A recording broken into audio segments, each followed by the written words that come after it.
کے لیے تخت سلطنت پر بیٹھ کر اتنی باتیں سکھائی جاتی ہیں، ہمیں آپ کو بیت الخلاء میں آنے جانے کی باتیں بھی سکھائی جاتی ہیں، ابتدا سے انتہا تک سب سکھایا جاتا ہے۔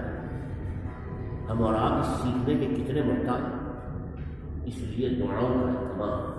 اللہ نے یہ دعائیں ہم کو اپنے نبی کے ذریعے دی ہیں۔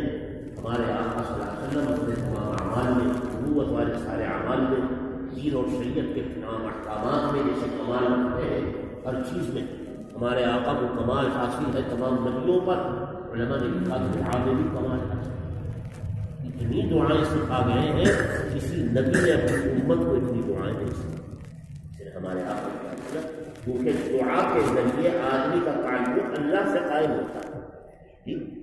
دعا ذریعہ ہے اللہ تک پہنچنے کا۔ الدعاء مخ العبادت، اے لوگوں دعا عبادت کا مغز ہے، عبادت کا مغز، عبادت کا خلاصہ۔